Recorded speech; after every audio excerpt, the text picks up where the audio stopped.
Okay. Hello again. Yeah, it's recording. So let me go to the class and see how many we are. Section NEE, correct? Yep. Okay. NEE and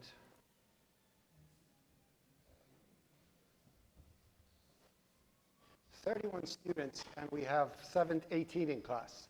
So you will see approximately what is the passing ratio of this class, okay? So that's what it is. OOP345 is not like OOP244. You cannot just enjoy your life and pass it, okay? It's going to be a tough one, and we're going to kind of put C++ under microscope and see how things are done. So try to be in class. It is very important to understand that you have to hit the ground running. This is the, how can I put this in words?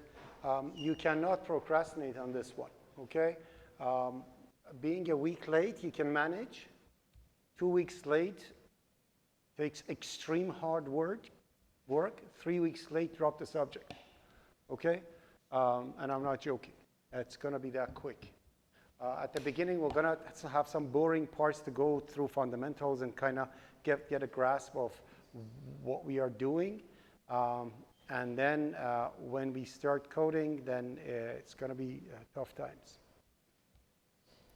The language is pretty simple and straightforward. So essentially, you will see that what we are going to do is show you what is needed, do some implementations, and then after the implementation is done, say you don't need to do it because it's already in the library, right? Things like that, so to actually understand how things work. But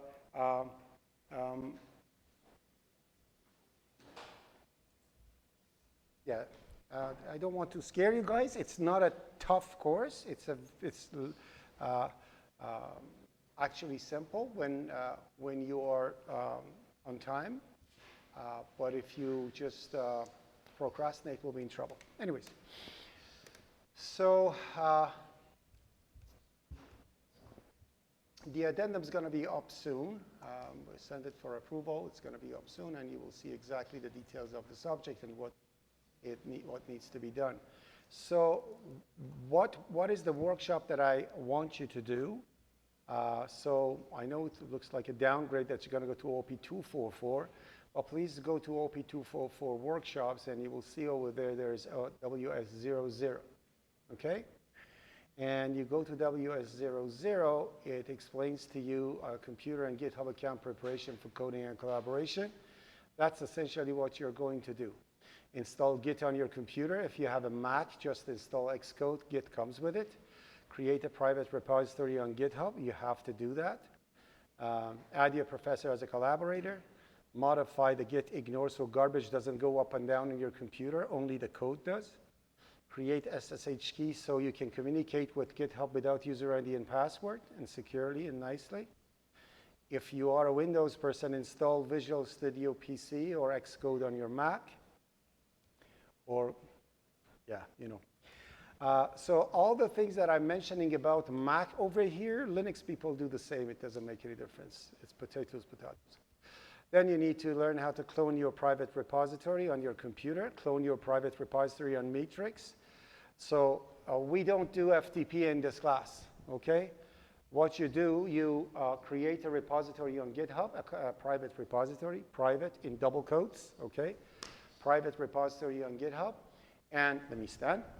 Private repository on GitHub, you clone it on your computer, therefore you're going to have the clone of the repository on GitHub on your computer.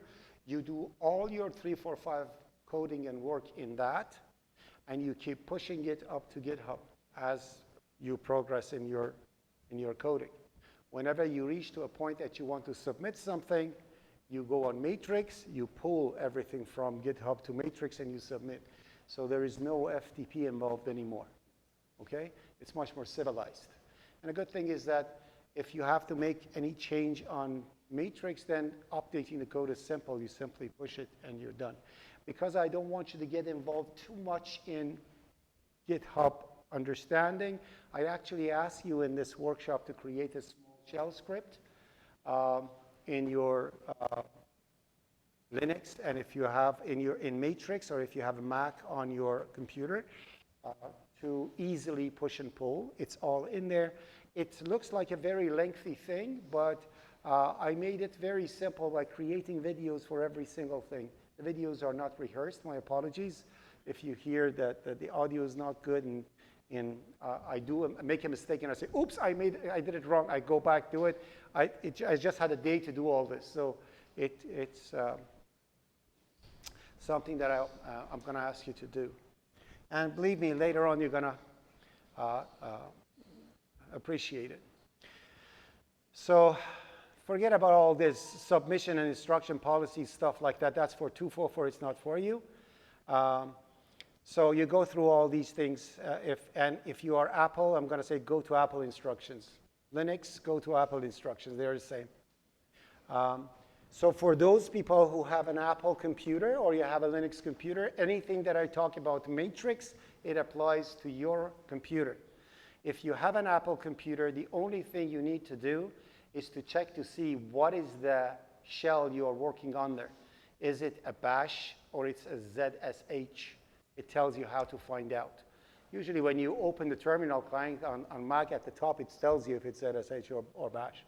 But if it's the only difference in the whole instruction is that we have a file called either bash profile or Z profile.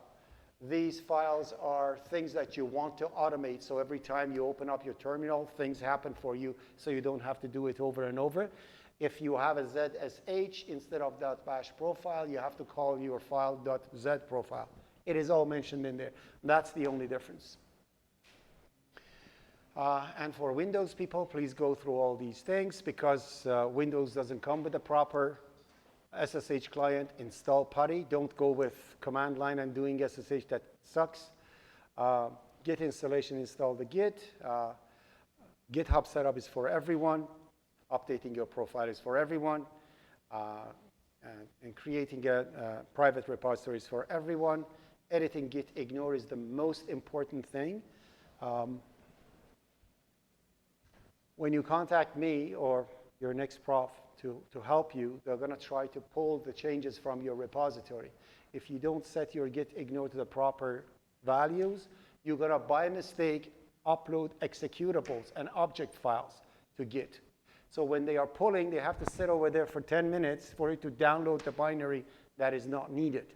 Okay? So .profile that I put over there and I asked you to update it, it's important to do it. It takes only 3 seconds. So. And for each of them, I put a tutorial video, literally. Click here, click there, like you're doing TikTok instructional things. Anyways, installing Turdis Git, very important. Not sorry, if Mac people want to do, should do it command line. Turdis Git does everything with mouse and it's visual. So it's actually a good tool. You'll install that one. You need that for creating SSH keys too. PuTTY and, yeah, anyways. Creating SSH keys, go through the instructions. It tells you exactly how to do it.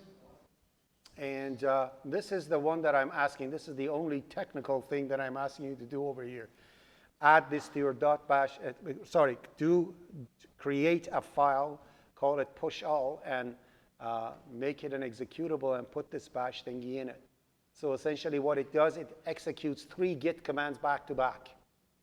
So it adds all the files, commits it with a comment, and pushes it up to things, so you don't have to keep putting these 3 things. One important thing that you need to do, you have to write 3 things on a piece of paper and stick it to the ceiling above your bed, so whenever you wake up, you see that every morning. Pull, work, push. Pull, work, push. That should be your habit. So anytime you sit on your computer and you want to start working in a repository, the very first thing you do is pull. Always. Why? Because you don't want something to be upstream in GitHub and you don't have the latest version. Then you work and you want to push. They say, oops, something was changed. Now I cannot, and it's going to be conflict. So if you always make that muscle memory, as soon as you sit on your computer, you want to work, I know it was 10 minutes ago, just do it. Maybe I went over there and added a comment. It's a quick pull, it takes 3 seconds. Well, not even 3, 2 seconds. You do a pull, then you start, always. Do your work, you want to go to washroom, push. Push, I mean commit and push. Yeah, you know.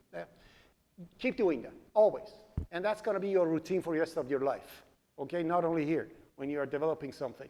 Believe me, it's going to save you lots of time. So these 3 things you have to remember. Always, first pull, then start doing work, whatever you are doing, then commit and push. Always, okay? And you're going to be a happy person. I'm going to be a happy person. We're going to work together happily ever after, okay?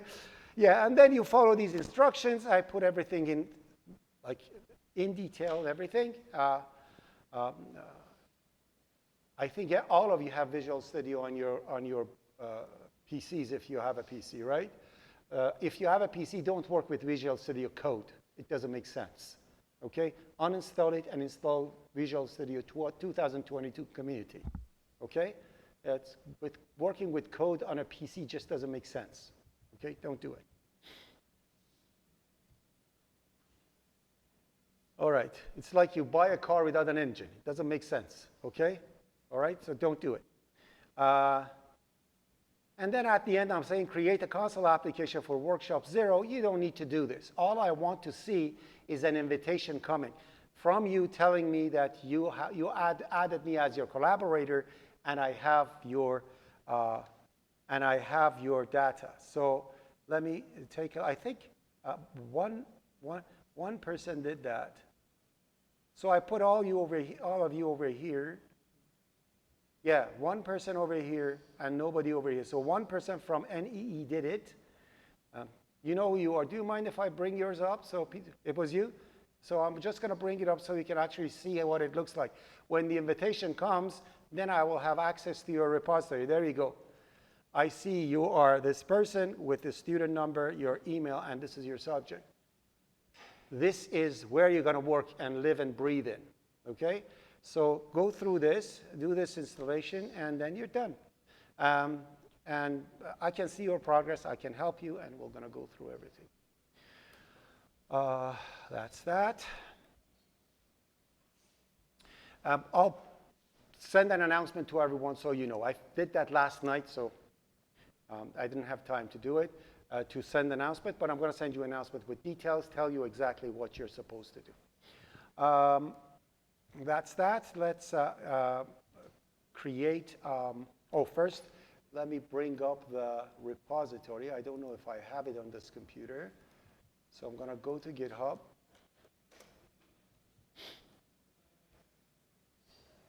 And this is the repository I'm going to work in.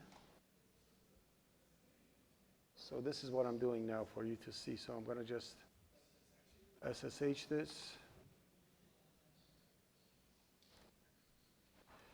Go to 345. And simply, I'm going to clone it right over here. So I'm going to right-click, git clone, and done. So all the work that I'm going to do is going to go in this repository that's for your semester. So create a new project.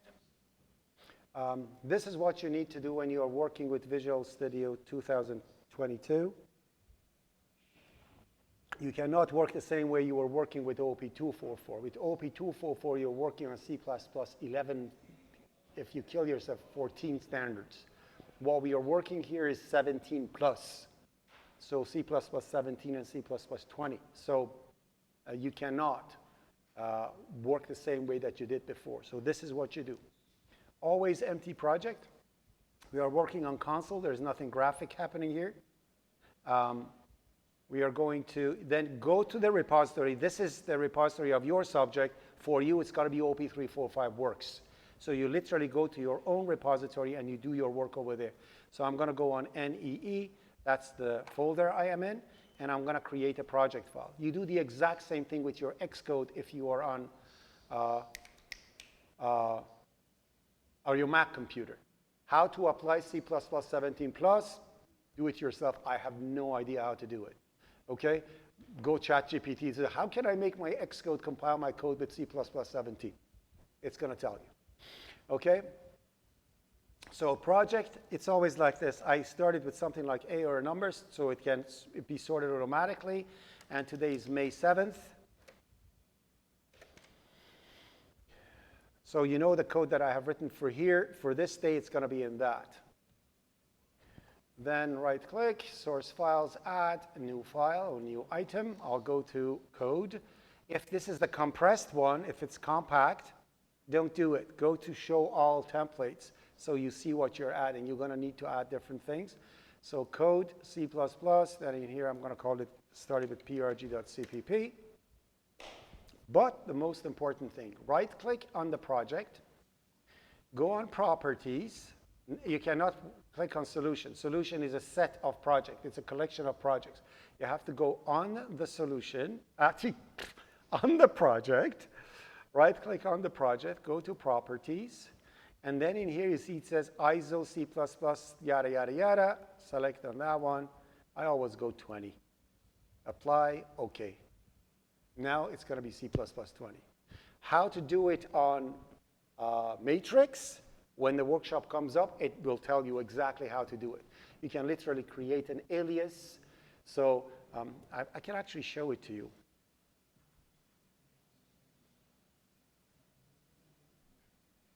Oh, shoot. I'm not in Seneca Network. I have to start the global thingy. Give me a second.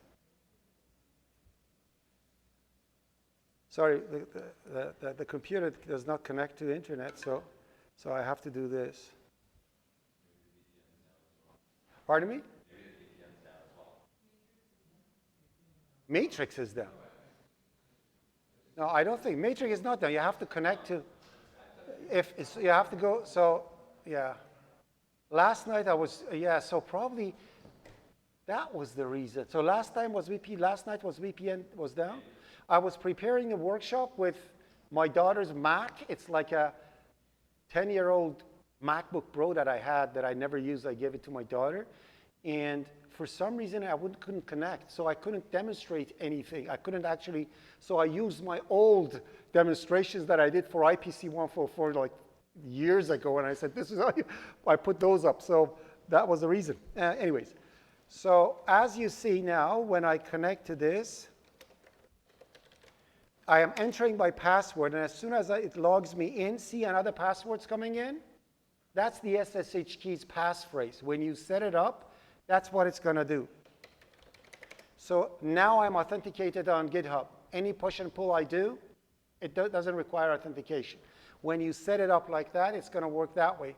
Again, I mentioned it in the video, but I'm mentioning it over here again. When you are creating a passphrase for your SSH key, put a very simple thing. Because it's kind of a double authentication, they have to first get into your Matrix account and then be able to try to hack your passphrase. Make it very small and short and simple so you can remember. If you forget your passphrase, the SSH key is invalid. You have to delete and redo everything from scratch. So the passphrase essentially is a password to use the SSH key. That passphrase, make it very simple, okay? Not 1, 2, 3, but I don't know, 2, 4, 6. Something very simple that you remember. Something very simple, okay?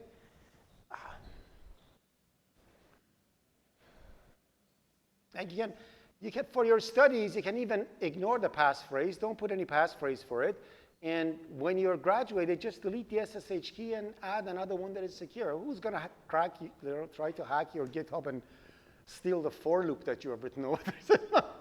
It doesn't really matter, right? But anyways, so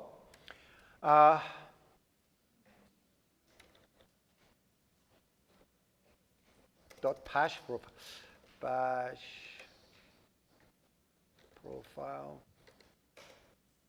Yeah, so when you look at my .bash profile over here, I have, you see over here, alias G++17, you see that I created over there?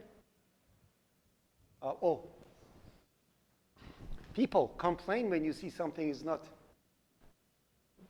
Yeah, I cannot see it. Like, I have to turn that thing off. Give me a. Anybody over here problem with lights going on and off? It happened to me once in 20-something years, and I don't want to see that scene again. So some people really go to seizures when something like that happens. So, okay. No, that's too romantic. Okay, that's better. All right. So you see over there the cursor standing, G++ 17, and I'm doing it like that, okay?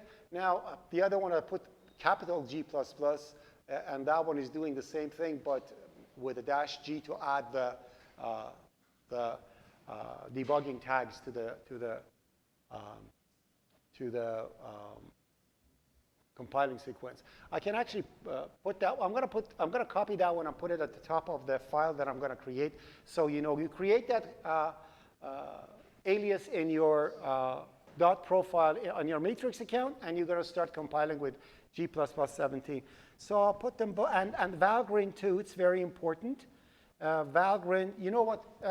Who knows what's? You know what's Valgrind or Valgrind? I don't know how this. No. How about you? Anyone knows what's? Is to check for memory leak. Hold it. Oh. Check for memory. So yeah, so essentially when you compile a program, you create the executable, instead of just running it, you tell to Valgrind to run it. And what Valgrind does, it put your program under microscope and sees if there is any memory leak. Okay? And that's what it does. So it's a good idea to have that one, okay?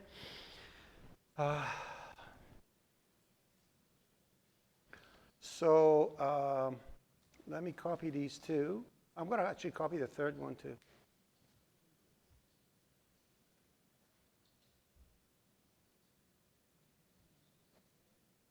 Okay, so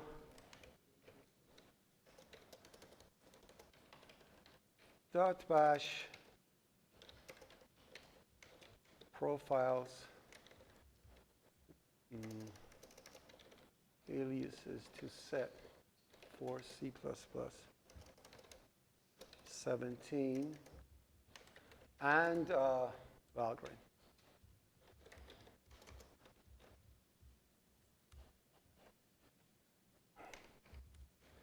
Add the following to your .bash profile. I don't know if that applies to your Mac or not. Google it or ChatGPT it and see if that's the case.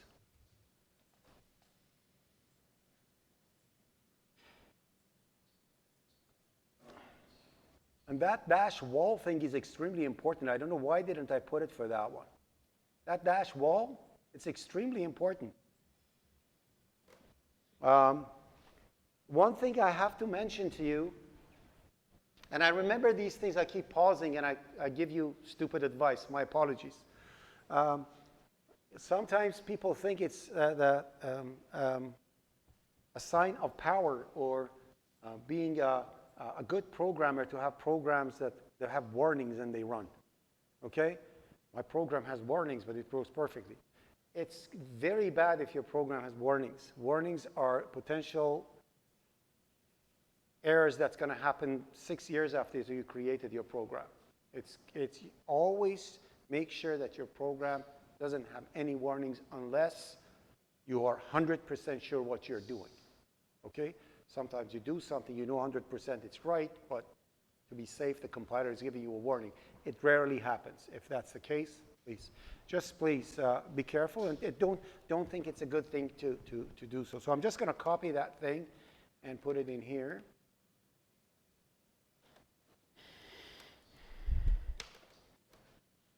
That's that.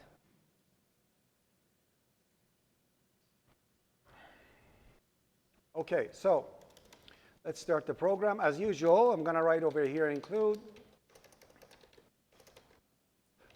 IO string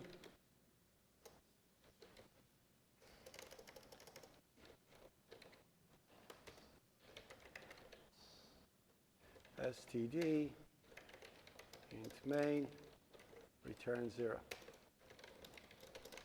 OOP345NEE and it is May 7th. Okay?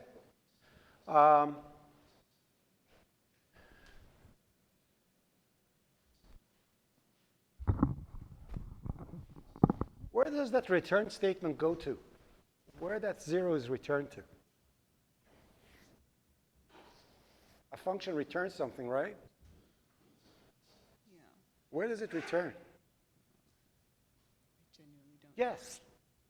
So let's put it this way. So think about programming from now on like this. Try to generalize everything and apply all the knowledge you already have to existing problems. When you call a function, where does the value of the function, where does the value that function returns go to in normal programming? Where it was called? Where it was called. Fantastic. Where is main called? At the start of the program. At the start of the program. See, you know the answer. And where the program starts? In the operating system. Therefore, 0 is returned to operating system. Okay? So you can pass it. All right? So that's the, yeah, talking stick, I told you. No, yes. No. You have to say pass. Magic word is pass to go to the next person. Okay? See, all those people who didn't come to lectures, see how much fun you're missing when you're not coming? Yeah, I'm going to actually write the program. If somebody can remind me of that, because I forgot. I'm going to write a program that randomly brings one name up when I hit the enter, so I can actually ask questions like that instead of passing the microphone around. A microphone is for labs. For the lectures that we have, I'm going to do it that way. Yeah, so that's where it's returned. So just to show you what I mean, if I do over here 1, 2, 3, and I run the program, obviously it's going to show that thing and comes out, right? That's it. But if I actually see where my program is,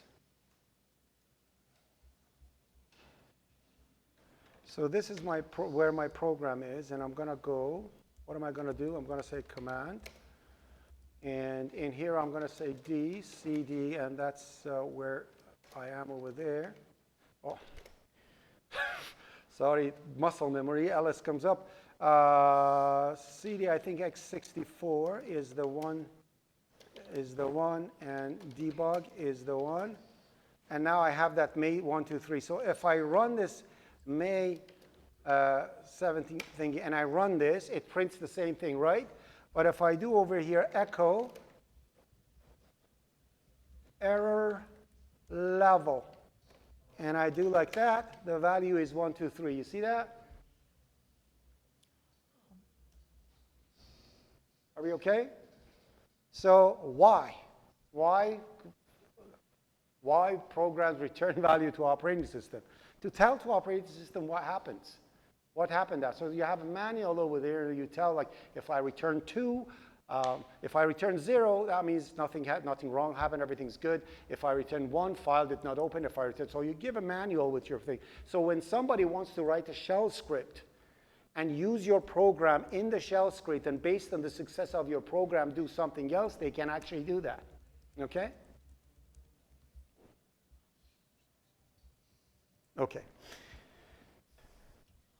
Another important rule that I have over here is that if you have something to say in class and it's regarding the topic that I'm talking about, say it out loud so everybody hears it.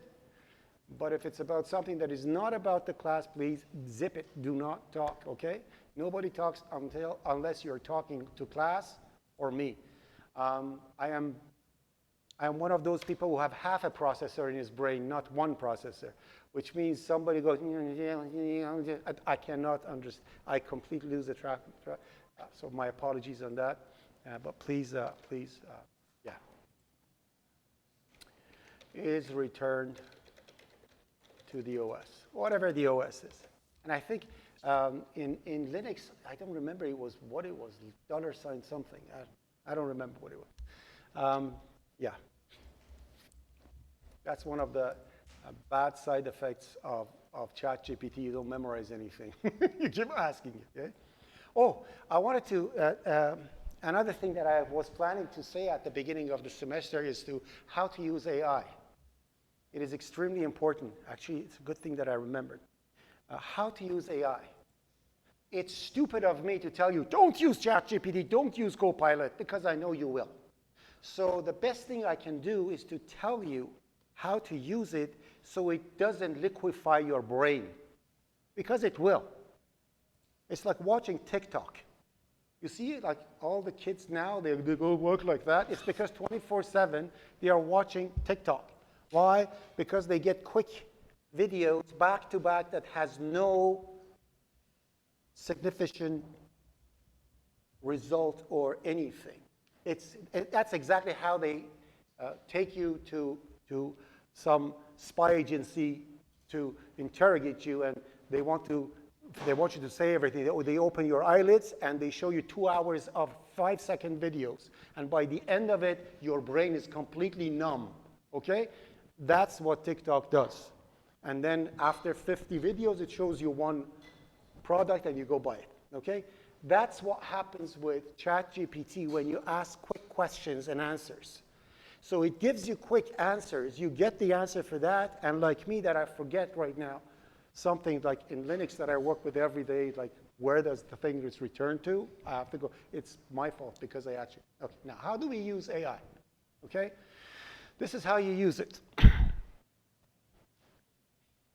Ask how-to questions. Not a good way to say. Ask how do I do questions, not how to implement questions.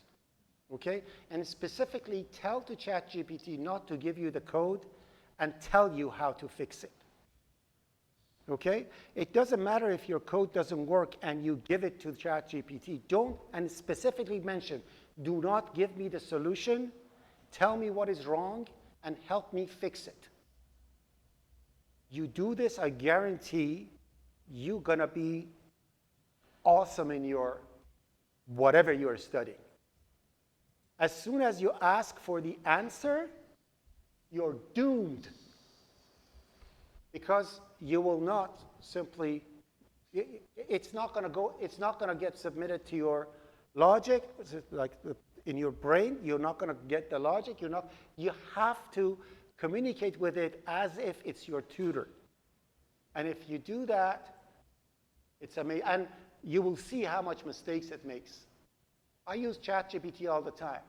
Like if I want to have 6 different versions of a test, what do? I sit over there and design one by myself from the beginning to end, no help from any AI. Then I'm going to give it to AI and say, tell me what's wrong with this. It gives me suggestions, and out of 10 suggestions that it gives me, 9 of them is crap. Seriously. 1 of them is valid, and I'll fix that. And when I do that, then I'm going to say, give me 10 different versions of this. And I'm going to look at it and see if they are okay or not. And out of that 10, 2 comes out. Again, 8 is garbage. I know AI is going to be amazing in 2 years because it goes exponentially. It becomes exponentially better, but still it's not there. It gives you quick stuff, but it gives you crappy stuff too, with confidence. And I'm like telling you, you're wrong. What you're giving me, I literally had discussion with ChatGPT that what you're telling me is wrong. And he says, my apologies. My apologies, yada, yada, yada, yada. Now I'm going to give you the correct solution. Again, wrong. It's like you're talking to a dumb guy. It's crazy. So be careful with it, okay? So you gotta, yeah. So that's what I'm saying. Use ChatGPT as a tutor and try to write the code yourself. And I hope this message passes from me to you and is reached by at least 20% of you guys, and you lose that temptation to actually ask it to give you the answer.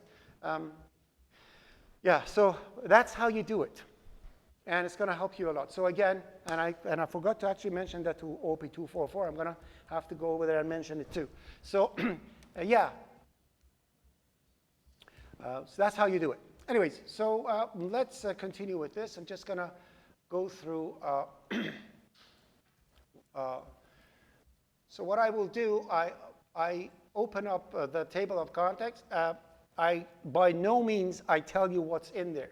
I look at the title of what's supposed to be covered just to stay with the same schedule.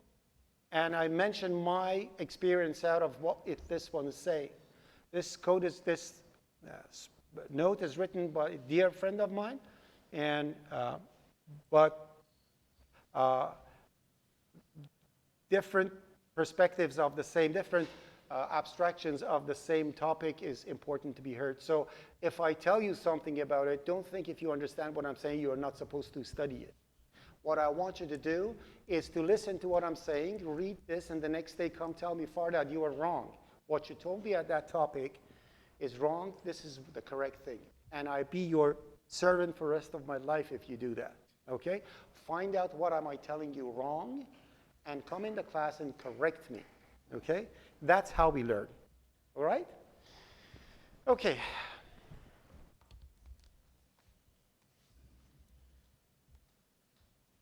I asked this question in the class last time. I'm going to ask it again before we actually start going through 3, 4, 5. First of all, any questions? Anything that you need to know? No? Okay. Next thing would be, what do you expect from me? What do you want me to do to make me a guy that you like to be your teacher? Take this seriously, please. Okay. I'm a happy man. Okay. I'm going to give you this. And there is a thingy over there, okay? What I want you to do, over here in the top, all I want you to do is to write your name and your user ID, Seneca user ID, not numbers, your email ID. I just want you to write it over here for me, okay? I have started doing this in my OOP345 classes. It helps me kind of see what are the results of people being present. It has nothing to do with marking you. I just want to know who's coming to class and who's not, and what is the difference between the marks, so I can have a kind of a research on this, okay? So today is May 7th, okay? So just at the beginning of the line, you just write your name, and please do not write it in ancient Egyptian language, okay? Something that I can read, okay? I'm not asking you to be the best handwriting, but write something so I can see your ID. And just write your name and ID and just pass it through until it comes back to me. Thank you very much. Here, actually. Leave that one empty, here. And you see the lady's name, just fill it underneath, and just pass it through and it goes to the next one. You have a question about Workshop 0. That is? We have to submit something or just like do this? When you do, you've done it before already. Yeah. Yeah, you just add me as a collaborator. I receive an email. Like you asked me for like to do. Okay, so this. No, that's what I said. This is for 244. You don't need to do any submission. Because I have to make sure that 244 people did it, I asked them to submit some message to me. I receive it through Submitter. You guys don't need to do it. All I need to do, because we treat 345 as grown-ups. so we expect you to, if you don't want to add me as a collaborator, then I won't be able to help you. So it's your loss. Okay, so that's all I'm asking. So, okay. That's that. So no expectations whatsoever? Okay. Let you sleep more? No? Okay. So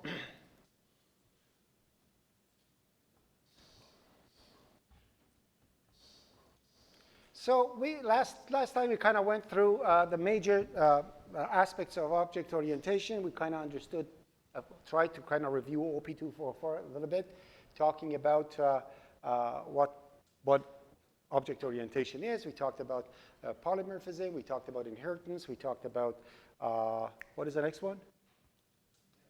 Encapsulation. And we said encapsulation puts the data and behavior together and also applies privacy. We said polymorphism is doing the same thing in different ways. And we said inheritance is reusing design. That's the three things we are doing. And we were mentioned that abstraction is one of the points of object orientation. We said, no, it's not. Abstraction is the basics and the pillar of all programming languages. Anybody who wants to program needs to apply abstraction to its thoughts. Otherwise, you're going to start writing a program, it never ends. Abstraction was to take what the application requires and ignore the rest. Okay? You good? All right. We talked about compilers. I brought up that image from compilers that I'm going to actually add it to today's class. Let me bring this up.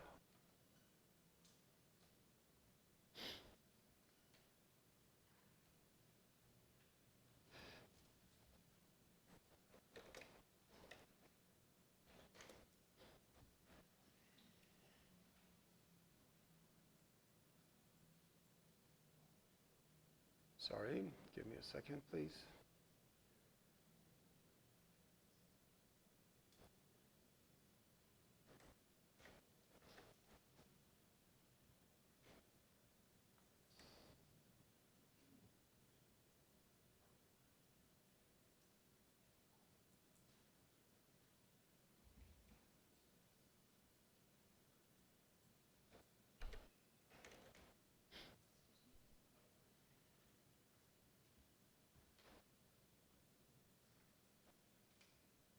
Okay, so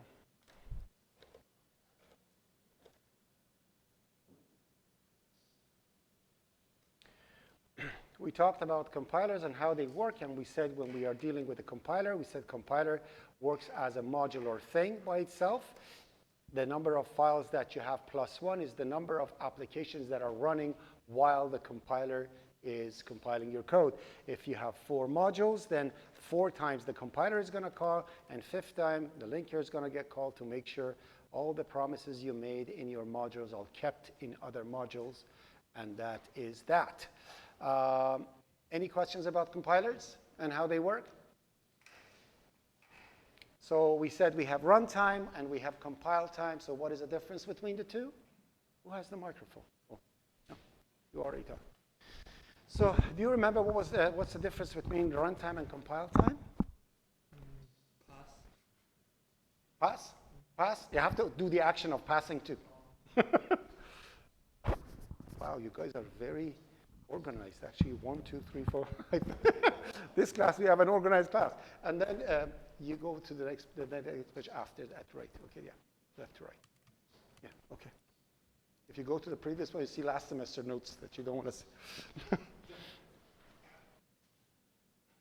Okay, yeah, so that's that. Any questions about, runtime, compile time. Do you remember what's the difference between the two and what does it mean? When we say something happens at runtime, something happens in compile time? No, pass. Pass. Anybody knows what is the difference between runtime and compile time? Oh, there we go. Runtime is like when the program is actually running and doing its executing its statements, and then compile time is when the compiler is looking at the code and making sure everything's right. So compile time is where compiler actually translating our code to binary. Is that what you're saying, right? Yeah. And you set the compiler aside, it's gone, bye-bye, we don't have a compiler anymore. Now your executable is running. That's runtime. So runtime errors have nothing to do with the syntax. Runtime errors come from logic or lack of resources. Am I getting to you? Does that make sense? Runtime error, they have nothing to do with syntax. If you have an executable, it means you have done your syntax properly. Your grammar, your language was proper. Runtime errors come either if your logic is incorrect and invalid, or your resources are lacking. You are trying to open a file and it's not there. Yeah, you don't need to write your full email, just your user ID is fine. Okay, are we okay with this thing? Okay? And now we have another thing. We have another thing called precompile. Okay? Precompile is essentially something that happens before compile time. The next gentleman, do you know what is that? What is precompile? What does happen when we say something happens before compile time? Those are called preprocessor directives. Okay? Preprocessor directives. Let me demonstrate. So this one is going to be 1, actually 0, 1, and what do I call it? I'm going to call it bash stuff and init. Okay? So let's say I come over here and add another file. So the file that I'm adding over here is not a C++. So I'm going to go to utilities so it allow me to put any garbage I want. And in here, I'm going to put over here dot.home. Okay? So that's one file that I created. Ta-da, okay? And the second file that I'm going to create, add, new item, is another utility file that I'm going to call it abc.xyz.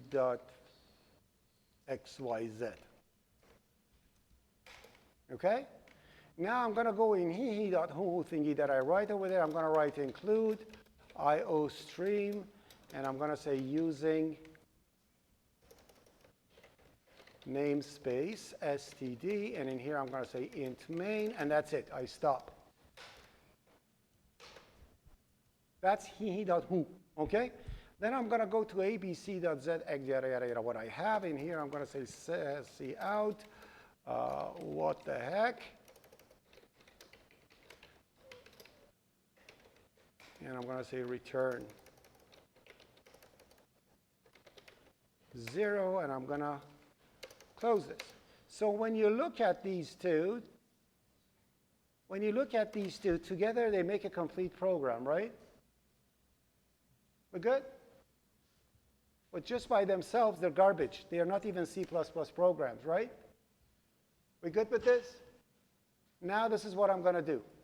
I'm going to go to prg.cpp over here, and I'm going to say include he.who, and I'm going to say include abc.xyz. And I'm going to run this program of mine. And I'm going to say, what the heck? What just happened? A preprocessor compilation happened over there. Anything that starts with hashtag is not C language. It's compiler language. You are telling the compiler what to do before compilation. This happens to be a copy and paste command. So when you are saying include all those libraries that you're including, there are no includes. Just you're telling there is a file, please copy and paste it before compilation. That's what include does. That's it. Nothing, no fancy stuff is happening here.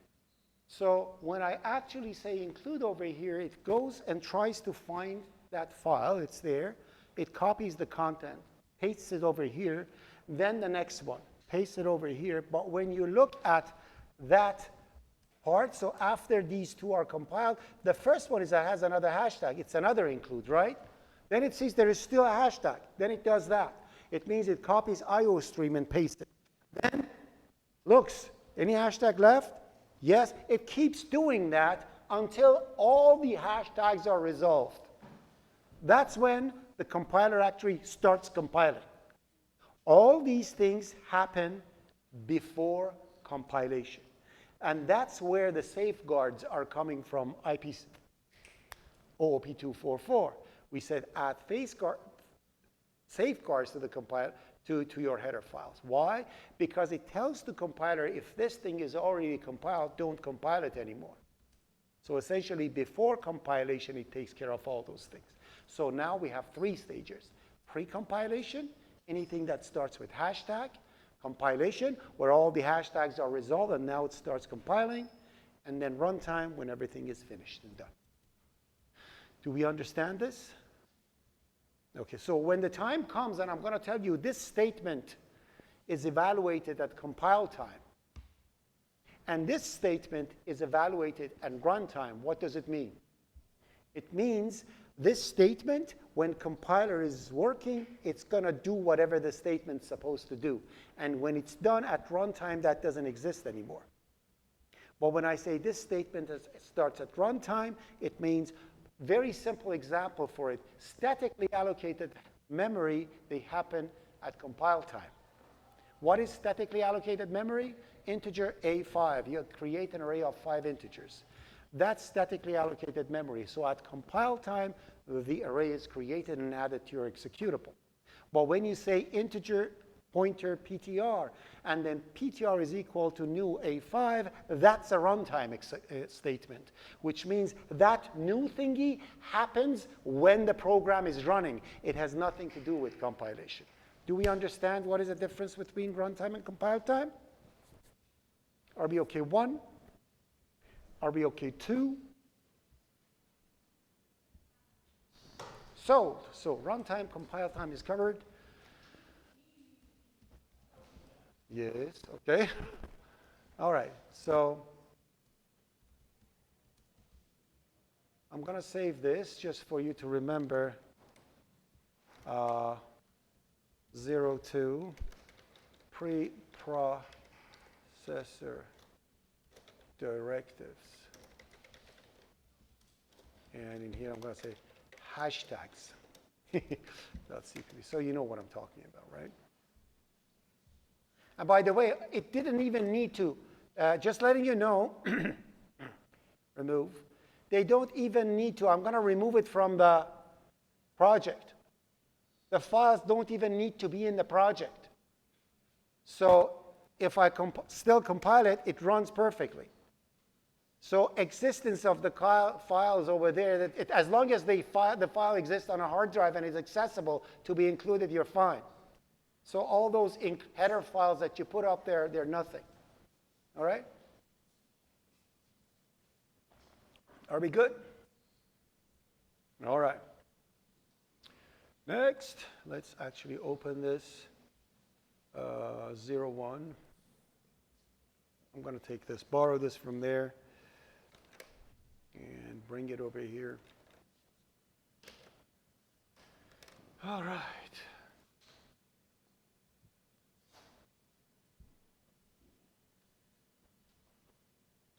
We talked about definitions. We talked about declarations. Any questions on these? Questions? Suggestions? No? Scope? We're good? Block scope? We know what it is? Class scope? Global scope? Okay, if you want me to show it to you, I'll show it to you. Class scope? Global scope? Shadowing? Stop me when you want to ask any question about any of these, please. I just want to make sure that we are good as we are passing through. Linkage, external linkage, we're good? Internal linkage, statistics, we need to know. Statistics, statics. Statics, let's talk about statics and see what they are. So when you create, statics are, statics come from C language. Statics come from C language. Statics in C++, they have two different meanings that I'm going to go through it. Where's my notebook? Is it out there? You're finished? All gone? Oh, you are okay. Yeah. So statics. So let's first talk about statics in C. Okay. So in C language, can write a program like this: integer foo. Why integer? Void func. And in here, I'm going to say integer I set to 0 or 1. Then I'm going to say I++. Then I'm going to say cout I.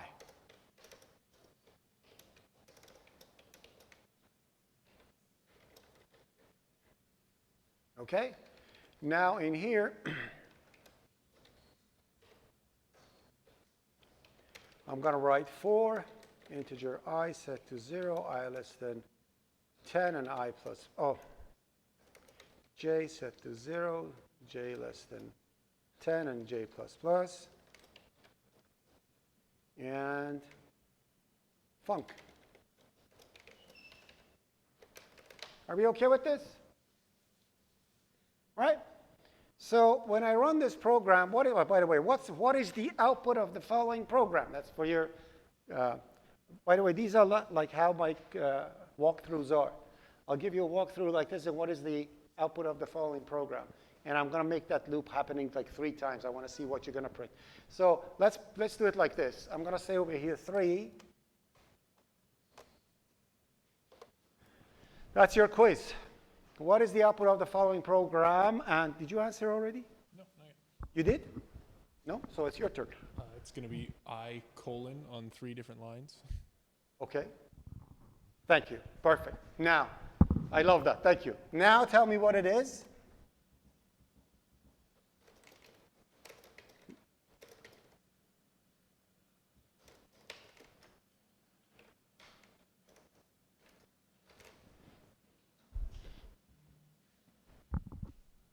No, you told me. I'll hear that one.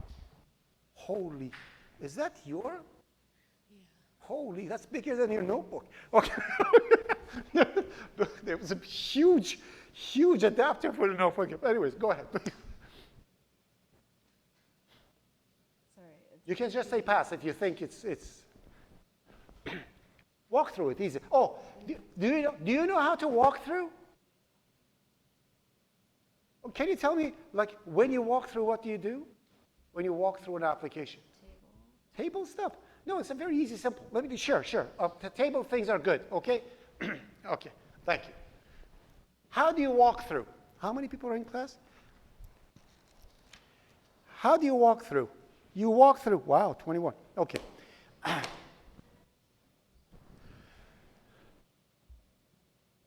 Before you walk through, you turn your intelligence to off. You become dumb as a doorknob. If you think when you are walking through, you're going to make a mistake. That's rule number 1. When you are debugging something, you should completely turn your intelligence to off. Why? Because that's what the computer is. Some dumb thing that just follows instructions.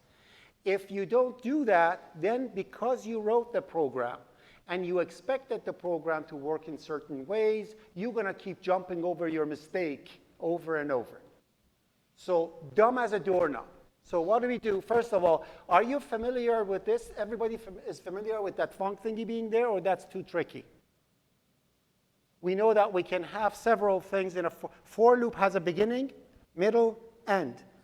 Beginning, you can have several instructions in it separated by comma, 1 condition in the middle, several instructions after separated by comma.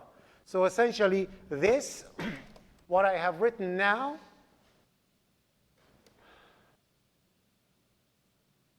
is not equivalent to the other one. What I have written, if I have written it like this, it would have been equal to this. It's the same. Okay? Are we all okay with this? All right. Now, can you just turn your intelligence to off and see what happens? First time func is called. We go in line number 4.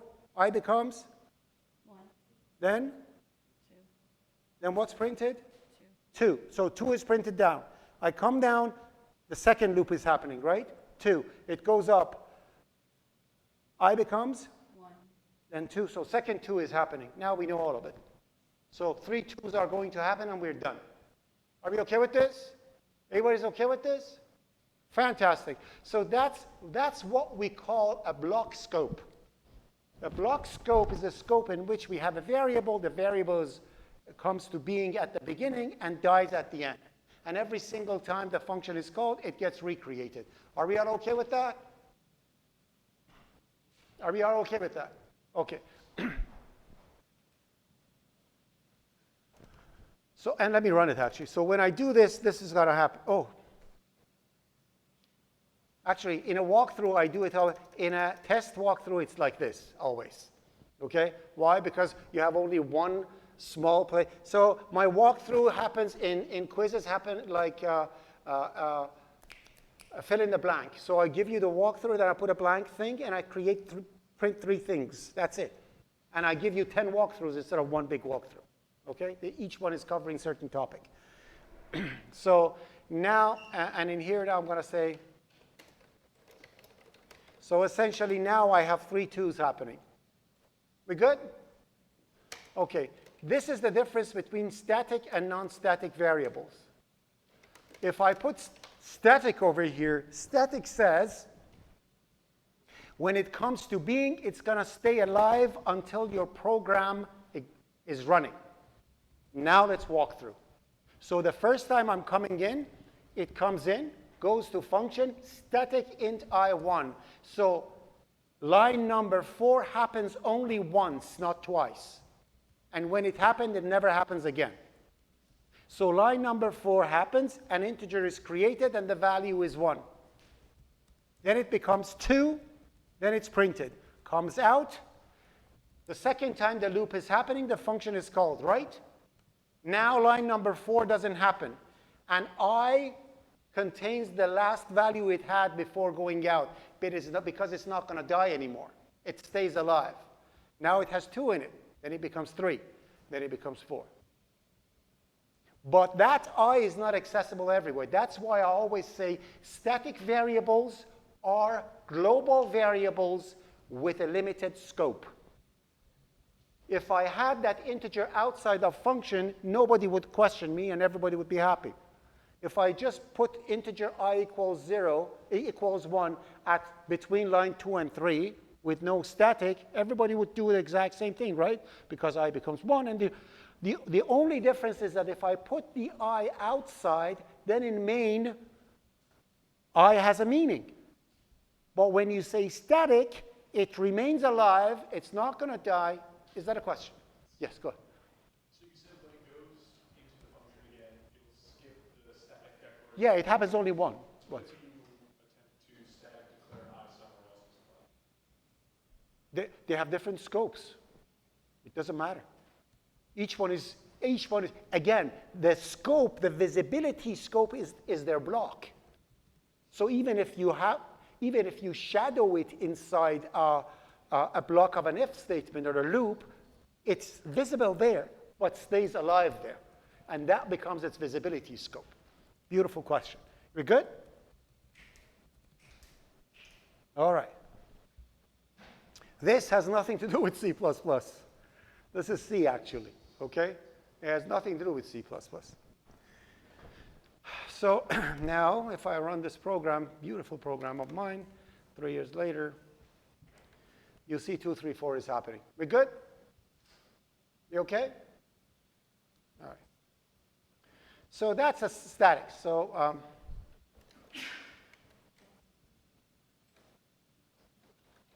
I'm going to say C static dot CPP. And that's 3. Now you get my style, how I do things, right? I run it, and I give it a new name, and I continue the development as I go forward. Any questions down to this point? This is the tough part. This part is the tough part.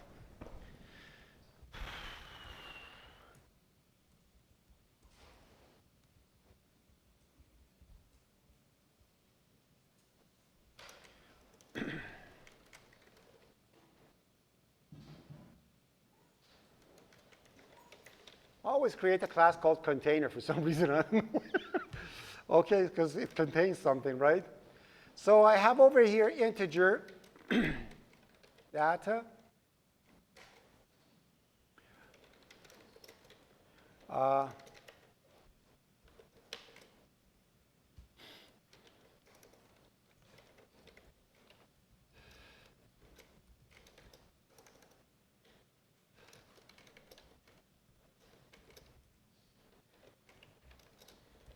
So that's my constructor.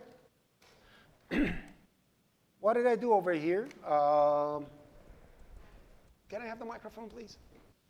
It's hard to teach when you're sitting, because standing up and sitting is very difficult. Hello. So what's happening in the highlighted area?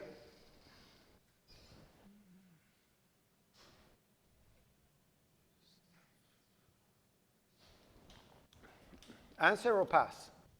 Pass. Pass. What happens in the highlighted area? We are assigning it to the incoming data. Yeah, so we are assigning it to the income. So you answered perfectly, but if I wanted to hire you, I wouldn't have. Because we are not assigning. What are we doing? The correct terminology for it is? No? No? It has a beautiful name, starts with A. Huh? Applying? No? No? Anyone else except you? What are we doing over there? We are... Okay, I lied. It starts with I. Initialization. You were Googling it? So, why do I do that? Why do I lie to you? Because I want people to think. When I do something like that, everybody thinks. And that thinking causes thing to get submitted to your long-term memory. So it initializes. What is the difference now? The gentleman who actually had the, did you pass the microphone already? Okay, so what is the difference between initialization and setting or assigning?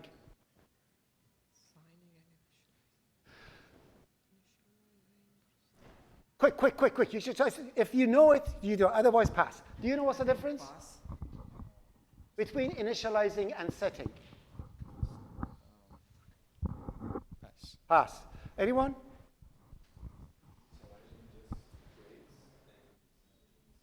No, yeah.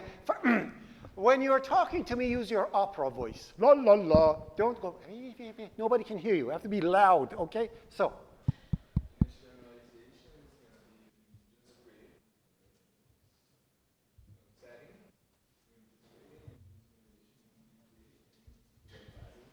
Yeah, in a crude way, that's right. So when you are assigning a variable to something, when you assign anything to something, that something first comes to being with garbage in it or with some default value in it. Then the default value is overwritten by what you are assigning. When you are initializing, that value comes to being with the initial value in it. There are two very different things. Initialization always calls a constructor. But setting, first a default constructor is called, and then it's being assigned by assignment operator to something. I'm talking OOP345. Are we good? All right? Could you please pass the microphone to the gentleman over there? All right. Okay. Whew.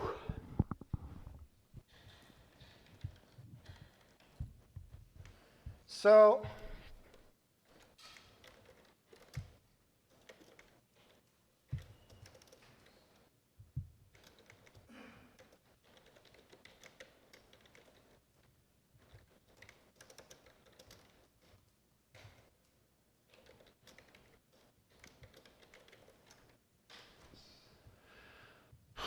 what's wrong with this code?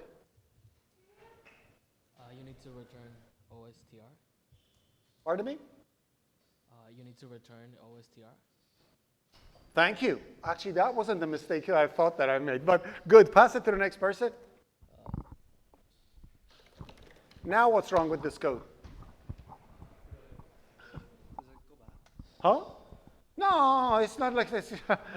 If you want to walk, I'll very actually appreciate it. You can give it to the lady over there. I'll do it. He doesn't want to talk again.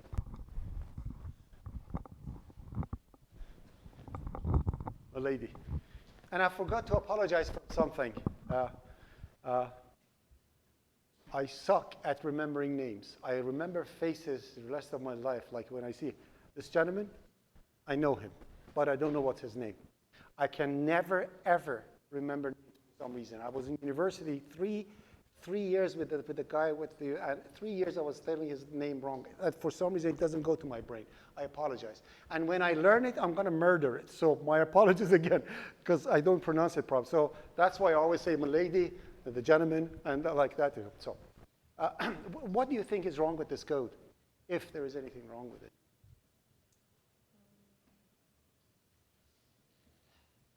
You want to pass? Sure. How about you? What is wrong with this code? I'm trying to put your 345 hat on now to actually don't think that when a program works and it's written and it's working, it's actually correct. You have to actually think that what's wrong with this, like as a design matter, like when you actually have something like this, why this is wrong. It works perfectly. If I run it, it's going to display the container's value. There's no problem with it. It's one of those but it works moments. Anyone? What? Thank you. Yes, it not could be, it must be. Yeah, because the logic dictates that when you are displaying something, you are not modifying it. You're looking at me. Am I losing weight? No. I wish I could. That would have been amazing, isn't it? But yeah, so it's not like that. So, or if I look good, am I going to weigh more? No, that's not going to be the case. So when you display something, the something, whatever it is, remains constant. And that's what we need to have over here. Can I ask for a favor? Next time we are in this class, please avoid this area and sit at there or there so I can stand and teach. Because over here, it's like that, both of you can see, and I don't have to sit and stand up. Please, if you don't mind, okay? So there and there, we have enough seats. Okay, so that has to be constant. Okay, now the point I want to make is about statics, actually. It has nothing to do with this, okay? So if I have data over here, I can actually create a static int, I'm going to call it sData.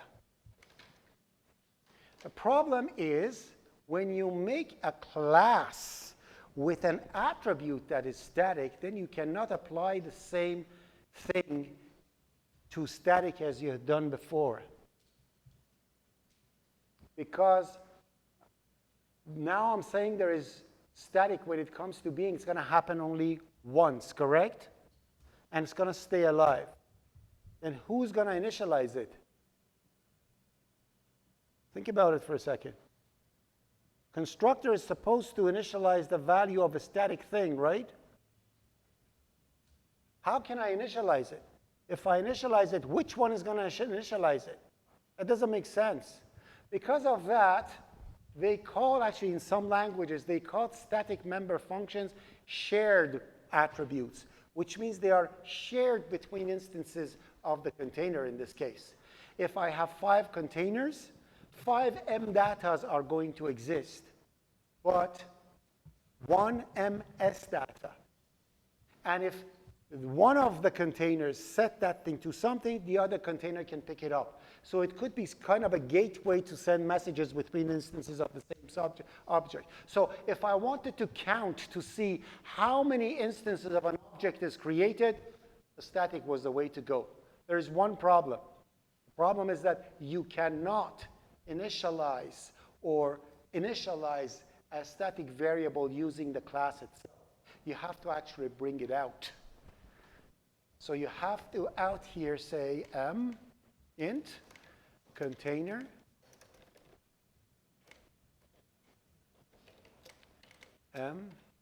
sData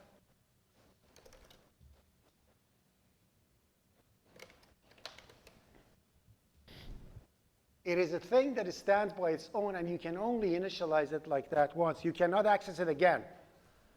I cannot go to the program and say container.msdata is that, because it's private.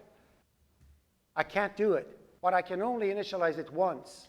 After doing that, that method becomes a private shared variable between all instances of the container. Now what I can do over here is this. I can actually write over here MS data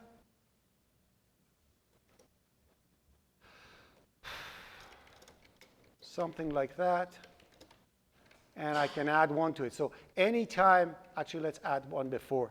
So anytime this is called, it actually shows that one more instance is created. Okay? So so now, and in the destructor,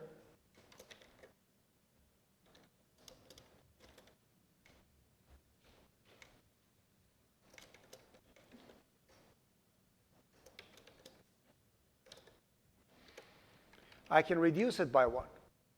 So now, when I say over here container A, or actually let's do this.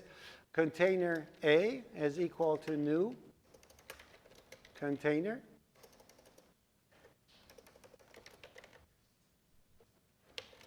$10 and container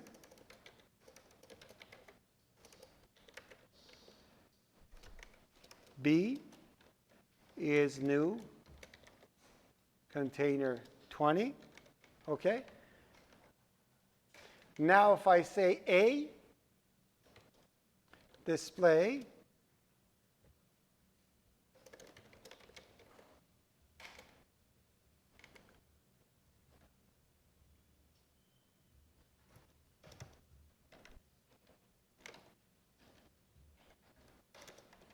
I'm going to make it better. This makes more sense.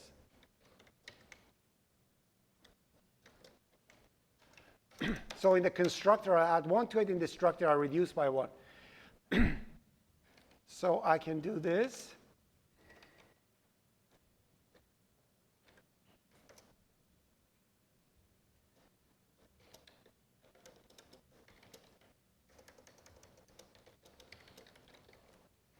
Okay? Now, if I run this program, you will see that, and everybody knows how to debug, hopefully. I am pressing F10 to go line by line. Okay? So I'm going to put this thing at left, and put this one at right, and go. So now the container is creating the first one. As soon as it creates the first one, M data is set to 10, and MS data is added by 1. The good thing is that 3 compiles and fixes it. Okay, so now it's 1, right?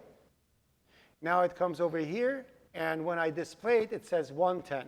But as soon as I create the second one, it goes to the container. Because this is static, it's going to make it 2, and therefore the other one is going to show 2.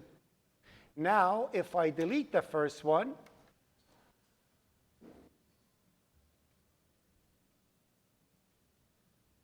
one of these has a stop thingy in it. There you go. If I delete here, say A, and I do B display one more time,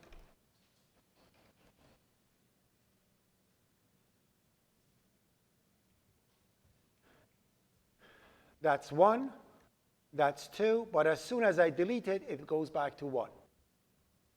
Okay? So this program has 2 problems right now. What are the 2 problems?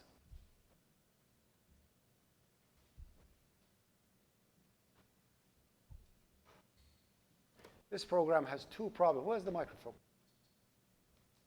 Okay. This program has 2 problems. Give me one of them.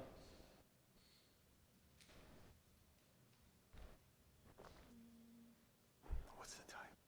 It's 2:55, 3:15. You have 10 minutes. Give me one of them.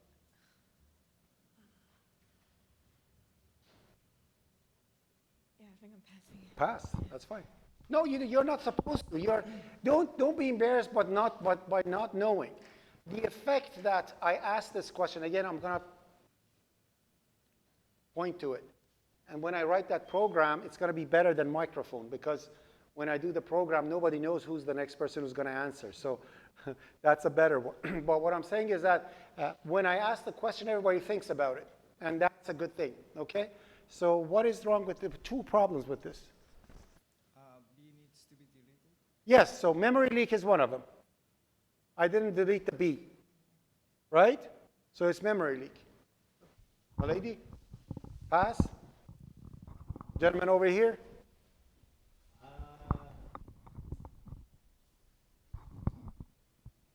The other one is one of the but it works scenarios. So it's not a problem that it's going to crash or anything, but it's something that we should do. I didn't do it, like the constant thingy.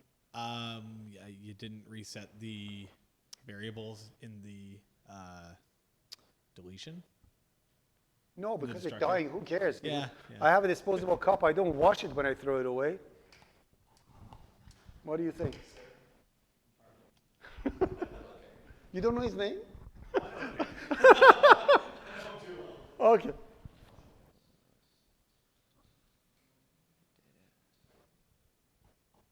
Anyone?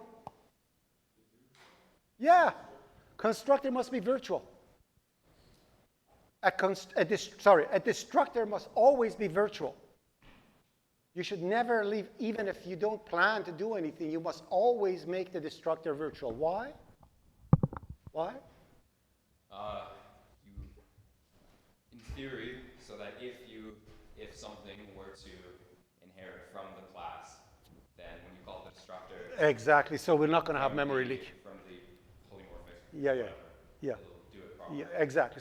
So you should always have that one in your muscle memory. When you do a destructor, you should always have it virtual. Always, always, always. That's one of the biggest reasons for memory leak in C++ programs. One of the major reasons for it. People don't make it virtual, then they create a class out of it, many classes, then they create the instance of a child in a parent, they delete the parent, the child is not deleted anymore because it's not virtual. So always remember to make it virtual and remind me to do it too.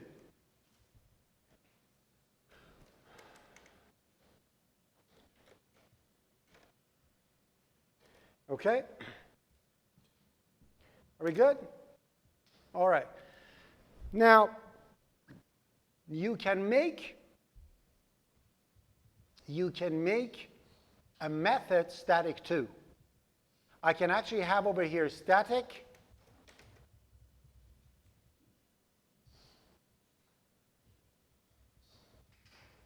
call it count, int count. So this counts how many, it tells you how many instances I have. So it literally returns MS data.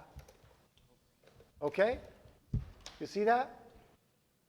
So a method that is static, exactly like a static variable, is a shared method. What does it mean? It means it's shared between, if they are not two functions, it's one function that works for all.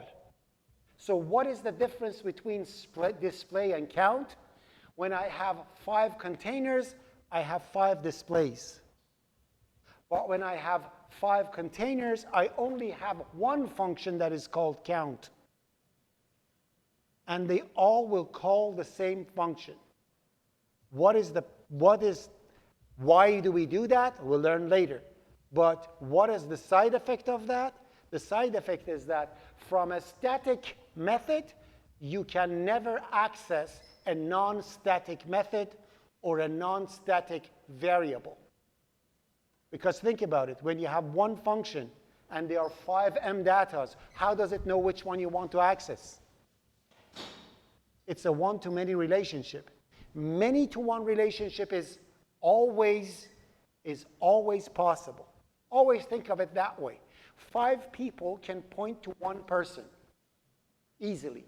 One person cannot point to 5 people. It's impossible.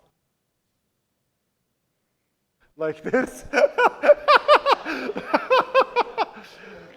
One people pointing with one finger and one hand in pocket can only, so point them. So let's put it that way. I'm going to make it easier. 5 arrows can point to one thing. 1 arrow cannot point to 5 things. Okay? So it's always like that. Because I only have one count, I can never call the display in that count. It's impossible. Because I have 5 different versions of display. I can never print the mdata. So if you even want to do that, if I want to say over here, for example, it won't allow you. It's going to tell you non-static member reference must be relative to the, you see that? So it's going to give you that. So that's what you need to do. Are we good? Yes. Oh, no. Actually, I'll give you 1% for midterm for that. 1% for midterm. She said, so it means I cannot call this? Yes, of course. That's actually, I got goosebumps. I should have said that. Yeah, so you can. There is no this for count, because count doesn't belong to any specific this, obviously. Not only that, you don't even need to instantiate the container to call that function. You can do this. Take a look.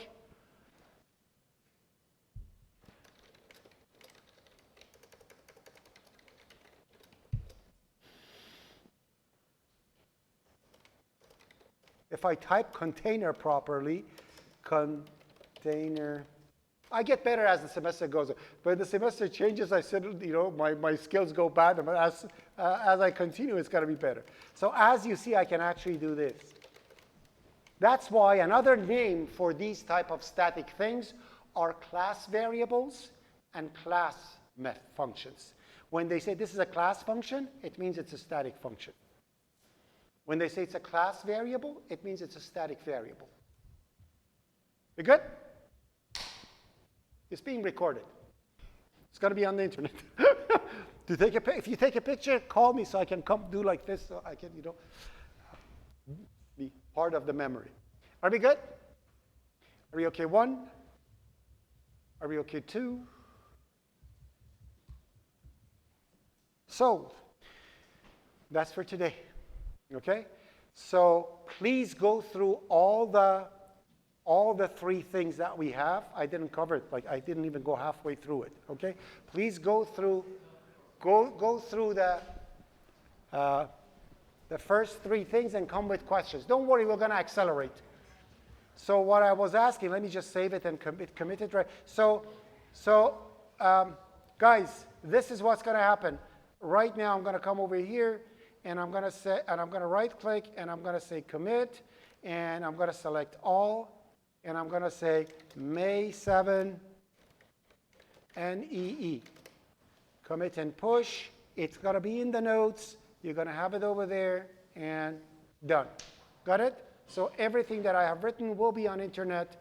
You can access it and do whatever you want to do with it. So please, again, I want to ask you to please go through overview, C++ building blocks, compilation and execution, come with questions the next day. Otherwise, I'm going to start teaching the next part. Okay? Have a beautiful one. So you don't mind if I shut down while you're asking? Yeah, go ahead. I use my personal Git.